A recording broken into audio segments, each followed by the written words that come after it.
Hello all, क्या हाल चाल। GST council की सबसे बड़ी मीटिंग अभी तक की मुझे लगी, जिसमें सबको कुछ ना कुछ देने की कोशिश की गई है। कई रिलीफ अनाउंस हुए हैं। तो आइए एक एक करके इस 40th काउंसिल मीटिंग की बात कर लेते हैं, जो कि आज 12 जून को फाइनल हुई है। और जैसा कि मैंने प्रॉमिस किया था कि मैं इस पे आप लोग को एक वीडियो ज़रूर दूंगा, क्योंकि इसमें कई तरीके के ऐलान है, किसके लिए कौन सा बेनिफिट है, कौन सा रिलीफ है। इसके लिए मैंने एक सोचा आप लोग को क्लैरिफिकेशन वीडियो ज़रूर बनाऊं। आइए स्टार्ट करते हैं वीडियो। एक एक पॉइंट, एक एक चीज़ समझते हैं, कहाँ पे क्या चीज़ हुई है, किसके लिए फ़ायदा है, किसके लिए। सबसे पहला पॉइंट, जैसा कि आपको यहाँ पे दिख रहा है मेरी पहली स्लाइड में, 3B की लेट फीस वेव हो गई है। किस पीरियड के लिए हुई है, क्या हुई है, आपको अंदर बताता हूँ।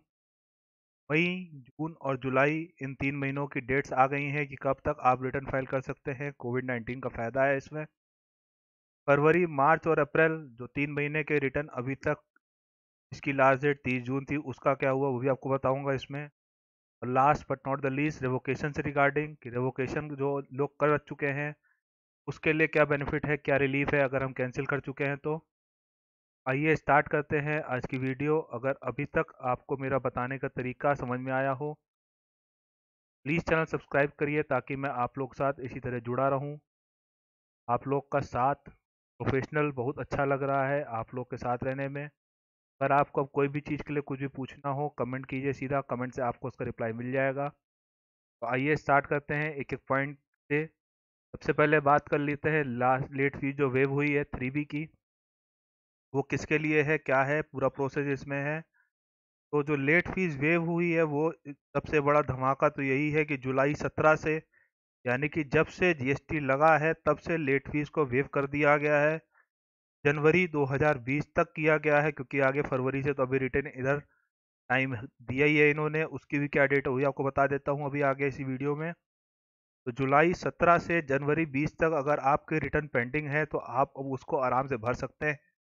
और उसको भरने के लिए जो लेट फीस जो लगती थी, जो कि बहुत हैवी थी, 50 रुपये पर डे की, वो ख़त्म हो गई है, वो सीधा हो गई है जीरो। जी हाँ, जो लेट फीस थी वो सीधा जीरो कर दी गई है। अगर इसमें भी दो कंडीशंस, दो फेज़ बना दिए, मैंने इसको वर्ड दिया दो फेज़, पहला फेज़ दूसरा फेज़। पहला फेज़ उनके लिए जो जिनको पेंडिंग रिटर्न्स में नील का भरना था, यानी कि नील का रिटर्न नहीं भरने की वजह से उन्होंने उसको छोड़ दिया, या लगातार रिटर्न छूट गए तो उन्होंने छोड़ दिया, उसको नील का भरना चाहते हैं, तो वहाँ पे लेट फीस की कोई बात ही नहीं की गई है। सेकंड फेज़ की बात की जाए, अगर आपको उसमें कोई टर्नओवर डालना है या टैक्सेबल जीएसटी टर्नओवर कुछ है, तो वहाँ पे 500 रुपये पर मंथ का एक कैप लगा दिया है, जो कि पहले 50 रुपये पर डे पे जाते जाते 10,000 तक क्लब हो जाता था और बंदा आखिरी फ्रस्ट्रेट होकर जीएसटी बंद कर देता था। उन्हीं लोगों के लिए ये लेट फीस वेवर का ऑप्शन आया है। इन दोनों रिटर्न को स्टार्ट करने से पहले, इसके बारे में बताने से पहले, आप लोग को ये लाइन फिर से क्लियर कर दूं कि ये जो पोर्टल है ये एक अलग खुलेगा, जो कि 1 जुलाई से खुलेगा और 30 सितंबर तक रहेगा, यानी काफ़ी टाइम दे देंगे। इसके लिए सबसे बढ़िया तरीका जो मेरे दिमाग में है कि अगर आपने जल्दबाजी में अपना रिटर्न कैंसिल कर दिया है, तो अब आप उसको लॉगिन करवाइए और उसका आराम से आप अपना लेट फीस के बिना लेट फीस जमा किए जीएसटी रिटर्न सारे फिट कर लीजिए, क्योंकि 30 सितंबर के बाद अगर आप इसको नहीं कर पाए तो ये एक आपको आखिरी मौका दे दिया है जुलाई से सितंबर का इन्होंने, ताकि आप आराम से जुलाई 17 से जनवरी 20 तक के सारे पेंडिंग रिटर्न निपटा सकें। इसको निपटाने का बार बार कह रहा हूँ, एक फेस पीरियड चलेगा जुलाई 2020 से सितंबर 2020 तक का। तो ये था मेरा सबसे बड़ा धमाका जो जीएसटी काउंसिल मीटिंग ने दिया। उसके बाद बात कर लेते हैं जो मई जून जुलाई की बात स्टार्ट हुई, जिनका टर्नओवर 5 करोड़ से कम है। उसके लिए ड्यू डेट 30/9/20 कर दी है इन्होंने, यानी सीधा 30 सितंबर में मिलेंगे आपसे मई जून और जुलाई के लिए। तो ये थोड़ा सा बड़ा धमाका था। उसके बाद बात कर लें कि ये कैसे होगा, क्या होगा। उसके बाद अगर हम बात करें यहाँ पे, तो यहाँ पे जो जीएसटी रिटर्न की जो बात हो रही है, तो जीएसटी रिटर्न की जो बात आ रही है वो आ रही है फरवरी से 20 अप्रैल 2020 तक की। जो अभी तक चल रहा था उसमें क्या हुआ, 5 करोड़ तक के नीचे वालों के लिए लेट फीस आज भी नहीं लगेगी, सिर्फ इंटरेस्ट लगेगा नेट टैक्स लायबिलिटी पे, वो भी 9% का 18% की जगह। तो ये आप लोग के लिए बहुत अच्छा बेनिफिट है। बार बार कह रहा हूँ, जो अगर आपके जीएसटी रिटर्न अभी भी पेंडिंग है फरवरी, मार्च और अप्रैल के, तो अब उसका टर्नओवर 5 करोड़ के नीचे है तो लेट फीस कुछ नहीं लगेगी 30 सितंबर तक, तो आप आराम से कर सकते हैं। और जो इंटरेस्ट है वो 9% है 18% की जगह। उसके बाद बात कर लेते हैं सबसे बड़े धमाके की। मान लेते हैं कि आपने जीएसटी का रजिस्ट्रेशन ले रखा है और आपने उसको रिटर्न ना भरने की वजह से उसको कैंसिल पड़वा दिया। जब हम खुद कैंसिल करते हैं तो इसको रेवोकेशन नहीं पॉसिबल है, ये आप लोग जानते हैं। तो जब रेवोकेशन नहीं पॉसिबल है, अब उस सीन में क्या करें? ये तो फंस गया मामला। जुलाई 17 से लेके अभी तक कई केस हैं स्टार्टिंग में, खास करके 17-18 में तो बहुत केस ऐसे हुए जिसमें रेवोकेशन का फायदा लेना था लेकिन नहीं ले पाए, या जीएसटी रिटर्न को टाइम से समझ नहीं पाए और जल्दबाजी में उसको कैंसिल कर दिया गया।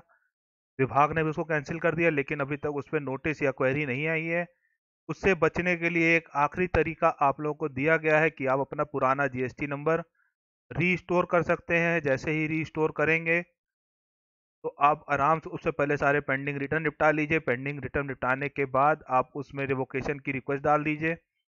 जब दोनों चीज़ फिट हो जाएंगी तो आपको अगर वो जो जीएसटी नंबर चलाना हो तो वही चलाइए, दूसरा लेना हो दूसरा लीजिए, वो आपकी प्लानिंग है, आप उसे प्लानिंग कैसे करते हैं। इन्होंने तो एक आपको आखिरी ऑप्शन दे दिया है कि जो टैक्स पेयर है वो रीस्टोरेशन जीएसटी रजिस्ट्रेशन का कर सकता है, जो कैंसिल हो चुके हैं 12 जून 2020 तक। एक टाइम एक्सटेंशन है 30 सितंबर तक का। यानी कि आज की डेट में अगर मैं बात करूं इन सारी चीज़ों को एनालिसिस करने के लिए, सबसे पहले अब अपनी मार्च 20 तक की बैलेंस शीट को कंप्लीट करिए। आप अपने टूए को रिकंसाइल करिए। उसके बाद जब आपको टाइम मिले तो 30 सितंबर तक बैठ के आराम से जीएसटी का रिटर्न भरिएगा, जिसमें कि आपको फिर अगले साल उसकी रिकंसलेशन की एंट्री डालने की जरूरत नहीं पड़ेगी। कोई आईटीसी को इधर से उधर ट्रांसफर करने के ऑप्शन नहीं बचेगा। आईटीसी आप पूरी मार्च में ख़त्म कर लीजिए ताकि अप्रैल में कोई इसकी हेडेक ही ना बचे और फिर अप्रैल से नया साल स्टार्ट हो। तो ये थी मेरी छोटी सी वीडियो जो कि आप लोगों तक पहुंचानी बहुत ज़रूरी थी। जैसा कि मैंने आप लोग से प्रॉमिस किया था कि जो जीएसटी काउंसिल की मीटिंग आएगी वो मैं आप लोग तक ज़रूर ज़रूर पहुंचाऊंगा, जो भी उसके पॉइंट्स निकलेंगे। तो ये था मेरा छोटा सा कंटेंट आप लोगों तक पहुंचाने के लिए। इसी तरह आप लोग को अपडेट देता रहूँगा। अगर आपको कोई चीज़ पूछनी हो समझनी हो तो बस कमेंट करिए या व्हाट्सएप नंबर पे व्हाट्सएप करिए। तो यहीं पे वीडियो को समाप्त करता हूँ। Till then Tata.